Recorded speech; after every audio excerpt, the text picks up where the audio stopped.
Hey everyone, and welcome back to my channel. Today I thought I'd start a new themed reading vlog because I haven't already a ton of those going on, I guess. But today I wanted to start one for one of my favorite type of book, and that is haunted house stories. Now, I don't believe in ghosts, but I love haunted house stories because usually they have just immaculate vibes, and I do get scared by them if they're done well, and I especially enjoy listening to them on audio, so I might do that for all of the books I'm gonna mention. I'm not quite sure yet, but yeah, that's the plan. We're talking about haunted house books, but I think all of these choices do have a little bit of a lighter note to them, so they are probably all a little bit more humorous, so not quite the like super dark horror. So yeah, let's talk about the books that I have chosen. I think that they are quite obvious choices, but still I'm very excited to talk about these books. Now, the first one is 12 Nights at Rotter House by J.W. Ocker. And this one I have already started. I will talk about the first half of it in a second. Then we have How to Sell a Haunted House by Grady Hendrix. Now, this one I have been very excited about, but I haven't heard the greatest things, so we'll see about that. And lastly, we have A House with Good Bones by T. Kingfisher. And I love the books that I've read so far by T. Kingfisher, so I hope this one will be a new favorite because it is about a haunted house. So, as I said, I think all of these have a bit of a more humorous tone, but I hope that they are still creepy. Now, the way this works is that I will update you whenever I'm halfway through a book and when I'm done with a book. And the first book I started is 12 Nights at Rotter House, and I'm currently about 60% through it.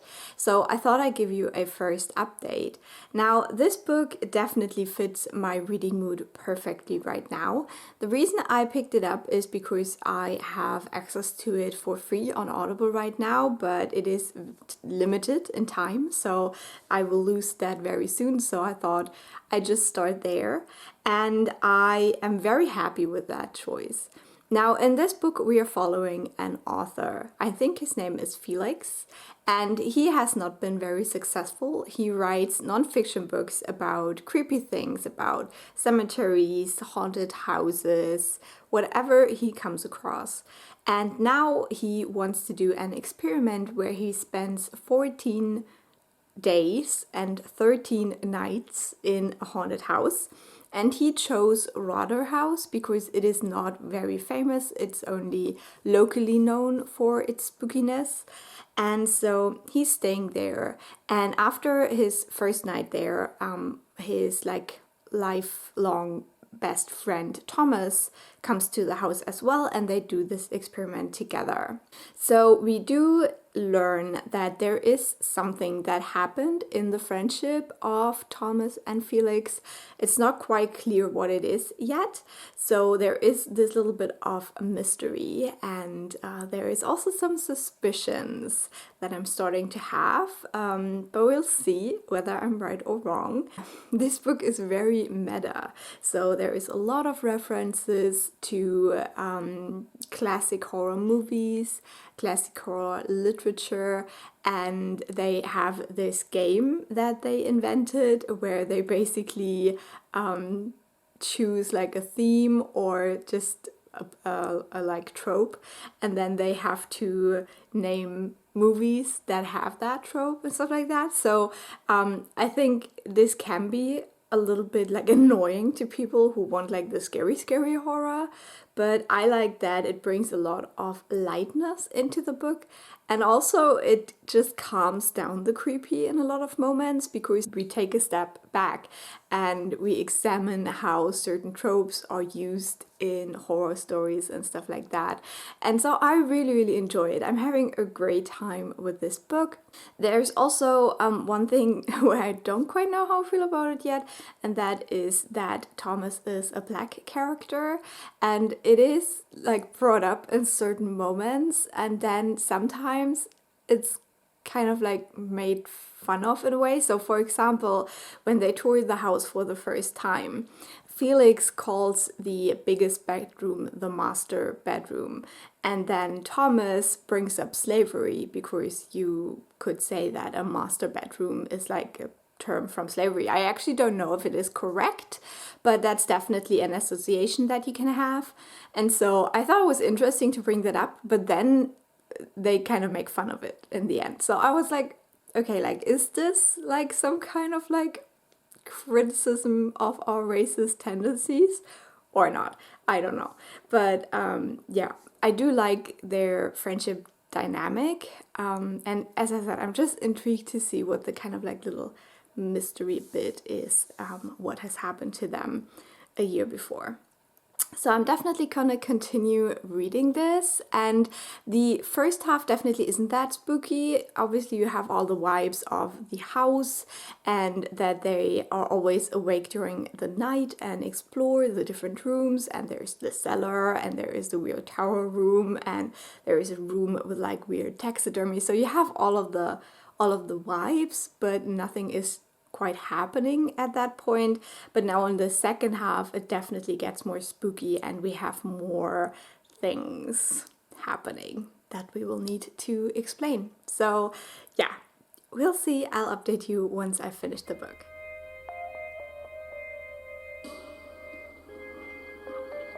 So I finished 12 Nights at Rotherhouse, and so I thought I'd give you my final update. Now, this book is definitely interesting. I mentioned before that we have this mystery of what happened between the main character and his best friend, who are both spending time at Rotherhouse to see whether ghosts are real. And I had a suspicion, or like something that I thought would maybe be the case, but I was wrong. I wasn't completely off, but just enough so that I was wrong.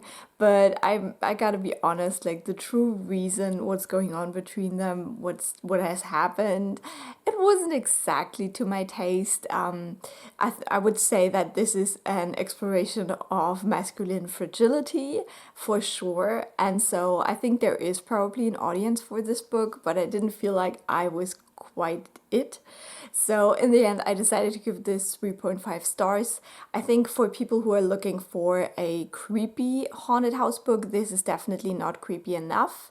There were a couple of scenes that got a little bit scary, but I get scared quite easily, especially when I listen to things at night when I get ready for bed, and so I was fine with this book. So it's not very scary if you're a true horror reader. I think I liked the humor until we got to the reveal, and then I was just like, I don't know how I feel about it.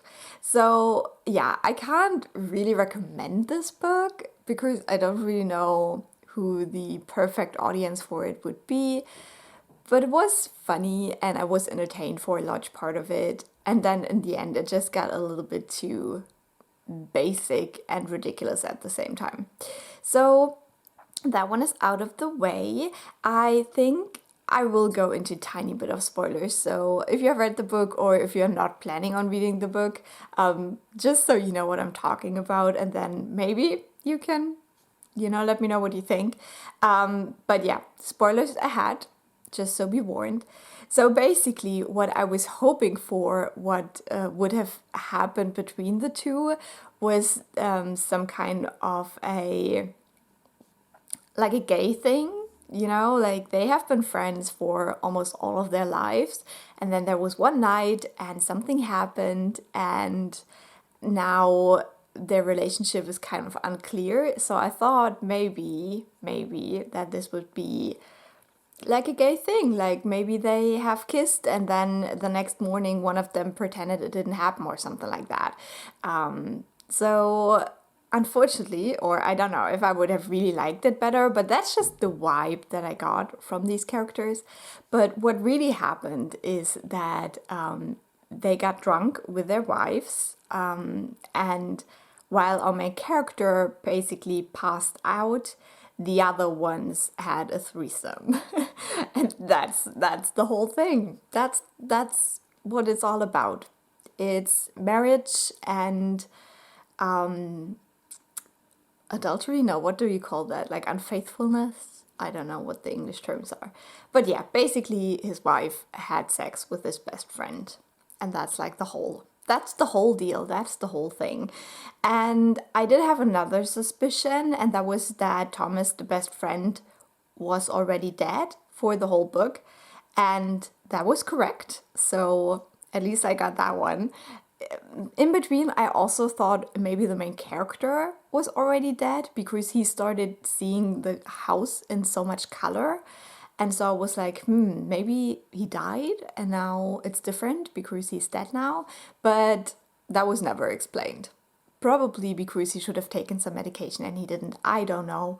Or maybe he shouldn't have taken medication and he did, because in one of the final scenes it is described that there's all of these like orange bottles lying around in the entryway of the house. So maybe he did take some kind of pills and that did something to him. I don't know, but it isn't like really explained. But that was just something where I was like, maybe he is already dead. Who knows? But he's not. He's alive. But the best friend is already dead. And so, yeah, the ending was a little bit of a letdown for me personally, because I thought it wasn't the most interesting way to end it. And as I said, just masculine fragility. Like a little tiny thing happened and his whole world broke down, basically. But overall, I had fun. It was entertaining. And so I'm interested to see how the other books go. And I'll let you know once I'm 50% through the next one.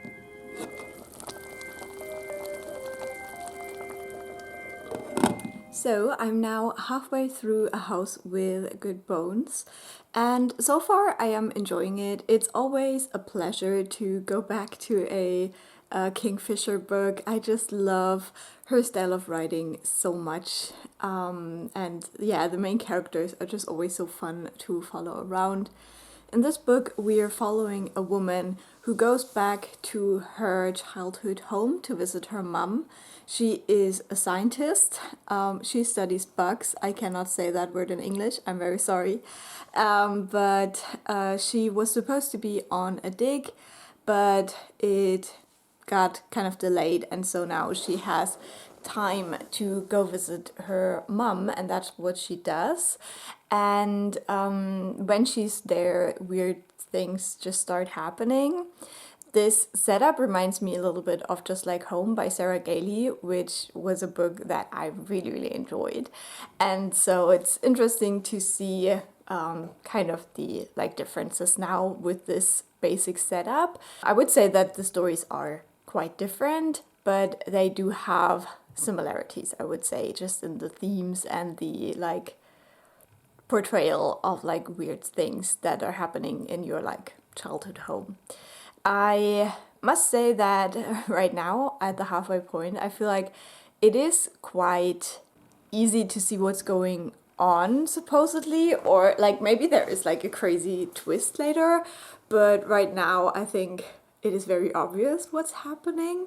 And so I don't know how I feel about that, because it helps with the cozy feeling that I usually get with Kingfisher books, because even the creepy things you can kind of explain to yourself, I guess. But on the other hand, I always like my horror books to be very creepy, and I feel like this one, while it is interesting and I am enjoying it, I'm not creeped out at all. So we'll see how it continues, whether it will get creepier. But so far I'm having fun with it. I really like our main character. She is quite sassy. She's also a fat character, and that is brought up multiple times in the story, which is lovely to see.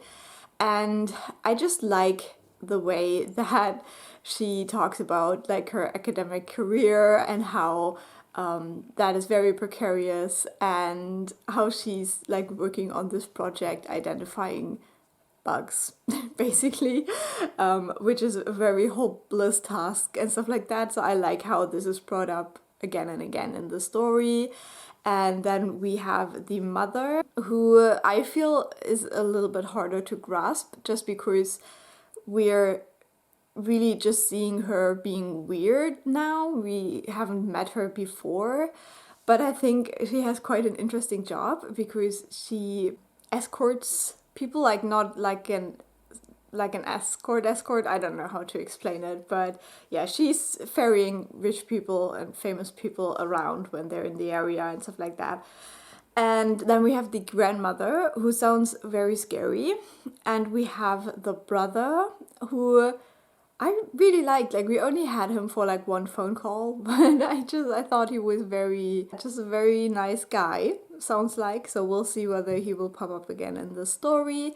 And then lastly, we have the like grandson of the neighbor or something like that, who is for some reason is always around the house fixing things. That is a little bit odd, to be honest, like having a like random man in your house all the time. But there is a little bit of a possibility of romance, so we'll see where that goes. But yeah, overall, really enjoying it. I wouldn't say that this is like the haunted house story that keeps me up at night, but it is a solid Kingfisher book so far. So I finished A House with Good Bones, and it is time for my final update. So this book I really enjoyed. I in general really enjoy T. Kingfisher books. I gave this one 4 stars. I think that it is well written. I think it's especially great if you are scared easily and you want something that isn't too creepy and too scary. I think that it is very easy to see what's going on. And while during the end some like creepy things are present, I feel like you're so far into the action of the story that it's not really that creepy anymore. At least to me, it didn't feel very creepy. So I definitely wasn't scared at all by this book. So I think this could be great if you're just getting into more horror style books, or you just don't want it to be so super creepy. I felt a little bit unsure about the whole ending, like what the message might be. I did enjoy some parts of it, but then others just left me with a little bit of a question mark, to be honest. But overall, I think it's a solid book. As I said, I gave it 4 stars, and I would definitely recommend if you're interested in it, especially if you've already read Kingfisher and kind of know what you'll get. I think you can't really go wrong with this book. I think that's all I can say for spoiler free. So I will go into some tiny spoilers, and if you don't want to hear those, use the chapters to jump ahead, and then we'll talk about the last book of this little experiment. So I don't know how I feel about the whole like grandma thing in this book, because for one, I think it is just too obvious. As a reader, you know the whole time that it is the grandma and the roses. I think that Kingfisher is really hitting you over the head with the hints here, and that took a little bit of my enjoyment out of it, because there are some like creepy things happening. Like if I would wake up and felt like someone was touching my head, I would die, but then it is written in a way that you know that it is the grandmother's ghost. And so I wasn't really surprised by that at all, obviously, and I wanted to be. Like, I wanted there to be a little bit more of a mystery. And then obviously the twist at the end is that the grandmother was actually protecting the family in a weird way, in her weird way. And so when they banished her, then the, what were they called, underground children or whatever, they popped up. And I thought that they were genuinely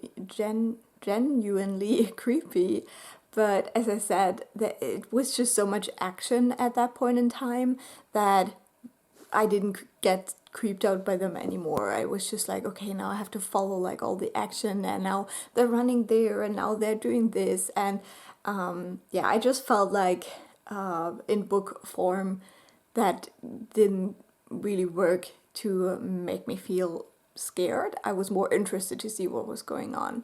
Yeah, in the end we don't really get a lot of answers. Like there is like this theory where those children came from, but I felt like it was a little bit lacking, to be honest. I did like the whole idea with the great-grandfather and him being like this super creepy, weird sorcerer dude. And I also really liked this exploration of the grandmother who was just trying to get his approval at the same time, just trying to live a normal life. And I like this idea of just putting so much of your self-worth on your family, on your children, that you start hating them when they don't behave the way you want them to. I thought that was very interesting, but I didn't feel like it went anywhere, really. So it was an interesting touch, but I wanted more exploration of that in the end. And I also had a hard time because I wasn't quite sure whether I was supposed to sympathize with the grandmother at the end or not. And I would have liked a little bit more guidance in that regard to just get a better grasp on her character, because obviously she's not a nice person. I think at some point the main character says something like that she doesn't feel for the evil woman, but she feels for the little girl who had so much potential. And so there is some guidance there on how to take all of this, and I thought that was very touching as a sentiment. But still, I don't know, I think it could have done with a little bit more. I mean, the book isn't that long, so exploring those themes could have been interesting. So overall, I really liked it. I would recommend it, but not so creepy. I wanted it to be more creepy, let's be real. I wanted it to be a little bit more like the beginning of the Hollow Places. So one more book to go, and then we'll see what the best haunted house book of this little batch is.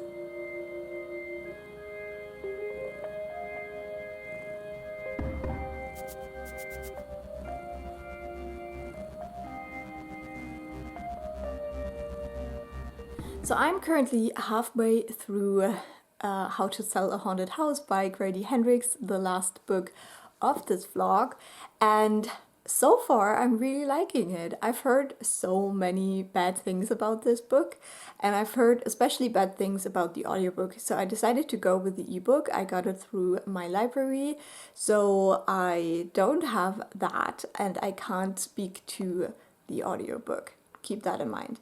But so far I am really liking it, and I think this is also still like the creepiest book of the ones that I've read for this. Yeah, we're following our main character, Louise, who is a mom of a small child, and she gets a call from her estranged brother that their parents are dead, and she has to go back to where she comes from. I think it's South Carolina, and yeah, she goes to the funeral, and then she thinks she will inherit the house. And so this is mainly about the house and being back in that childhood place and kind of having to confront the demons that lurk there. And we definitely have some like family secrets as well. And there is an evil entity, let's say, who does creep me out. The descriptions, I think, are quite creepy. Now, Grady Hendrix for me is like Goosebumps for adults. It's very campy, it's very cheesy, but it works for me. So I'm very, very hopeful that I will actually end up enjoying this book quite a bit. And I'm very intrigued to read the second half. Now, this book is structured by the 5 phases of grief. So one of those, I think, is like anger. And I was angry in this book. I got so angry when they like read the will and the way that the brother reacted, and just overall how the brother is presented to us through the eyes of our main character. I got so furious. I was fuming. And Grady Hendrix does that very well, like making me be so mad at characters. He can do that. So yeah, that was definitely an experience. And then we get more background as we go deeper into this family's history. and I think that's also very interesting.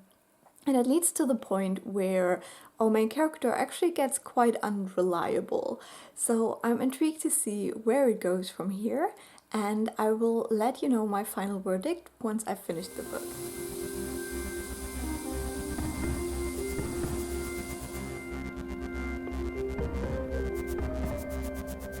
So I finished reading How to Sell a Haunted House by Grady Hendrix a couple of days ago, and now it is time to finish off this vlog. So I really enjoyed this book. I had a great time. I gave it 4 stars. I wouldn't say it's perfect. It's also probably not my favorite Grady Hendrix, but I also don't really see why a lot of people hate this book so much.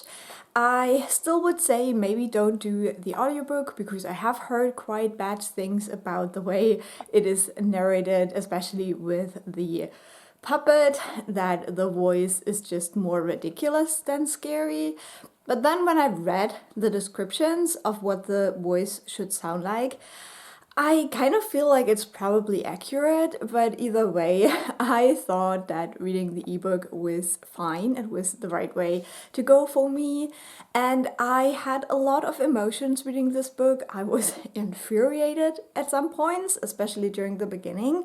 Then there's also some creepy moments. I wasn't like scared, but I think that the kind of terror and panic of the main character really came off the page and impacted my feelings as well. And that's something that I really appreciate about Grady Hendrix writing, that I always feel like I can kind of identify myself with the female lead characters of his books. So I definitely had some moments where I just was so fearful for the characters.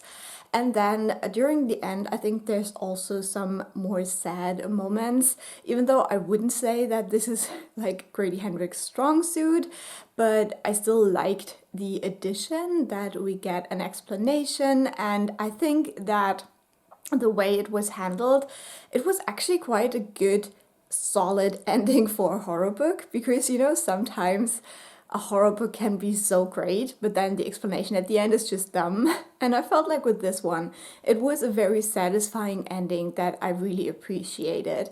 And so for me, this worked. Is it the scariest book I've ever read? No. Is it cheesy? Yes, it is Grady Hendrix. So I was very happy with my reading experience of this book. And if you're interested in it, I would definitely say check it out, even though it has gotten some mixed reviews. But in the end, it turned out that it really worked for me, and I was glad that I could try it out through my library, so I didn't have to invest any money just in case it goes wrong, which luckily it didn't. So I think that's all I'm gonna say about this book. I think you can probably discuss it more with the like whole family theme and the way that kind of trauma marches through the generations of a family, how a family secrets can impact a whole family and stuff like that. So if you're interested in these like themes of like generational trauma and stuff like that, I would say maybe read this. I wouldn't say it's like the best exploration of that, but I think it is an interesting point to make in a horror story or a haunted house story, because usually the like house stands for a home, and so I like it when there is this theme of like home and family within these stories, and I think it did it quite well.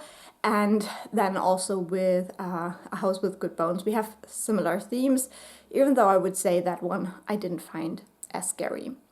So let's rank the books. I would say that my least favorite of the bunch would have been the first one, 12 Nights at Rotter House. I think while it is fun and it has like the haunted house vibes, I just felt like the resolution was really dumb and I didn't enjoy that.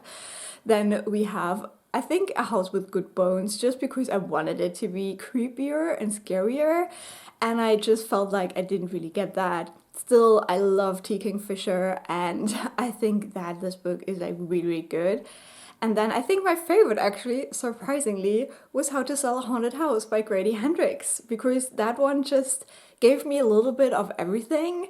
Like, the fun, the creeps, the anger, and then also, as I said, a little bit of sadness at the end. So that would be my ranking. If you read this book, let me know down below what you thought. I would love to hear about that. I hope you have some fun reading for the rest of October, and I will talk to you soon. Bye!